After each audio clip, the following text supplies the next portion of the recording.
Bienvenue dans ce tutoriel où je vais vous présenter les deux sections newsletter 1 et 2 du Phantom Theme, à savoir que la newsletter 2 est disponible uniquement sur le pack Master Plus. Commençons tout d'abord avec la newsletter 1. Sur celle-ci, le premier paramètre permet de mettre à la fois la partie texte et formulaire sur la même ligne. Si vous le décochez, vous aurez quelque chose comme ceci. Vous pouvez ensuite choisir le style des champs et vous avez aussi la possibilité de demander nom et prénom. La balise associée au client est tout simplement la balise que vous retrouverez dans votre administration Shopify si jamais le client s'est inscrit via ce formulaire. Vous pouvez choisir l'alignement du texte, le titre, le texte qui est juste en dessous et également le SEO. Vous avez le choix au niveau des couleurs et également une image de fond si vous le souhaitez.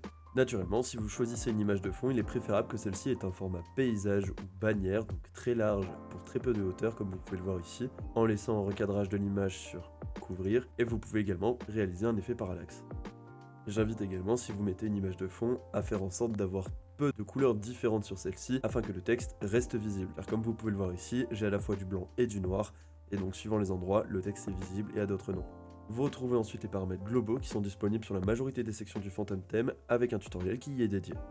En ce qui concerne la section Newsletter 2, celle-ci fonctionne sous forme de blocs, où le premier bloc concerne le formulaire, son titre et les textes s'y associant, avec les mêmes paramètres que la section Newsletter 1, et au niveau des autres blocs, vous pouvez ajouter soit un bloc image, soit un bloc vidéo selon votre choix. Sur le bloc image, vous avez à disposition les paramètres liés à l'image en question, avec la possibilité d'afficher un effet parallaxe, mettre du texte par-dessus l'image en choisissant la couleur du titre et son HN, et également pouvoir mettre un bouton en choisissant le texte et le style de celui-ci.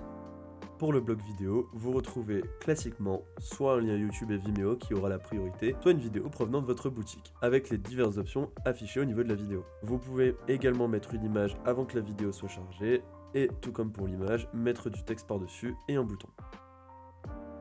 Ce tutoriel est désormais terminé, et si vous avez des questions ou des remarques, n'hésitez pas à les poster en commentaire, je me ferai un plaisir d'y répondre.